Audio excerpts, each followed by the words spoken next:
বছর ভোট দিতে পারি নাই, সেই ভোট দেওয়ার অধিকারটা আমরা অর্জন করেছি। ইনশাআল্লাহ আগামী 12 তারিখ আমরা আমাদের সেই পবিত্র দায়িত্ব এবং অধিকার আমরা পালন করব এবং আপনারা ভোট দিয়ে আমাদেরকে জয়যুক্ত করে ভবিষ্যৎ বাংলাদেশ গড়ার যে স্বপ্ন আমাদের আছে, সেই বাংলাদেশ হবে আপনাদের জন্য বাংলাদেশ, আমাদের জন্য বাংলাদেশ। বাংলাদেশে কৃষক না বাঁচলে কিন্তু দেশ বাঁচবে না। কিন্তু কৃষকদেরকে আমরা সম্মান করি না, কিন্তু বাংলাদেশ জাতীয়তাবাদী দল বিএনপি কিন্তু সেই সম্মান করার দায়িত্ব কাঁধে তুলে নিয়েছেন। ভোট দিব কিসে?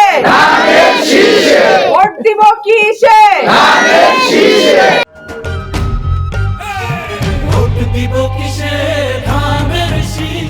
আপনারা জানেন যে আমরা বহু বছর ভোট দিতে পারি নাই, সেই ভোট দেওয়ার অধিকারটা আমরা অর্জন করেছি। ইনশাআল্লাহ আগামী 12 তারিখ আমরা আমাদের সেই পবিত্র দায়িত্ব এবং অধিকার আমরা পালন করব এবং আপনারা ভোট দিয়ে আমাদেরকে জয়যুক্ত করে ভবিষ্যৎ বাংলাদেশ গড়ার যে স্বপ্ন আমাদের আছে, সেই বাংলাদেশ হবে আপনাদের জন্য বাংলাদেশ, আমাদের জন্য বাংলাদেশ। যে বাংলাদেশ হবে এক কথায় নিরাপদ এবং মানবিক বাংলাদেশ। তো নিরাপদ আর মানবিক বাংলাদেশ কি আমরা একলা করতে পারবো? আমাদের সকলকে মিলে নিরাপদ এবং মানবিক বাংলাদেশ করতে হবে। যে কোনো অন্যায়ের বিরুদ্ধে আওয়াজ, যে কোনো অন্যায়ের বিরুদ্ধে প্রতিবাদ, আমরা নারীরাও যেন পিছিয়ে না থাকি সেই ব্যবস্থা করতে হবে। শুধুমাত্র নারীদের জন্য না, আমাদের কৃষক বাবাদের জন্য কৃষি কার্ডের ব্যবস্থা থাকবে নতুন বাংলাদেশে। আমি যেগুলো দেখাচ্ছি এগুলো একটা স্যাম্পল, নমুনা নিয়ে এসেছি আমি, এগুলো আসল কার্ড না। আমরা ক্ষমতায় যেতে পারলে এই ধরনের কার্ড আপনাদের করে দেবো। কৃষি কার্ডের মাধ্যমে সহজ সুদে, বিনা সুদে, স্বল্প সুদে আমরা ব্যাংক থেকে লোন নিতে পারবো কৃষিকাজের জন্য। আমরা আমাদের ফসল, উৎপাদিত ফসল আমরা সরাসরি বাজারে বিক্রি করতে পারবো, বীমা করতে পারবো।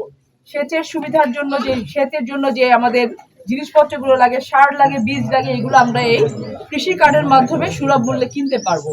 এটা হচ্ছে কৃষকদেরকে সম্মান করা। বাংলাদেশে কৃষক না বাঁচলে কিন্তু দেশ বাঁচবে না। কিন্তু কৃষকদেরকে আমরা সম্মান করি না, কিন্তু বাংলাদেশ জাতীয়তাবাদী দল বিএনপি কিন্তু সেই সম্মান করার দায়িত্ব কাঁধে তুলে নিয়েছেন।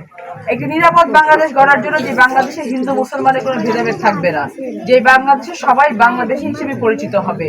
যে বিএনপি ক্ষমতায় গেলে দল মত দেখবে না, অন্যায়কারীর কোনো দল নাই, সন্ত্রাসীর কোনো দল নাই, চাঁদাবাজির কোনো দল নাই, দুর্নীতিবাজের কোনো দল নাই, তারা অন্যায়কারী। এর বাইরে আপনারা যারা আছেন যোগ্যতা অনুযায়ী ঘরে ঘরে চাকরি হবে, বাচ্চাদের পড়াশোনার জন্য ভালো পরিবেশ হবে, নারীরা সম্মানিত হবেন, কৃষকরা সম্মানিত হবেন, আমরা নিরাপদে থাকতে পারবো, হিন্দু মুসলমানের কোনো ভেদাভেদ থাকবে না।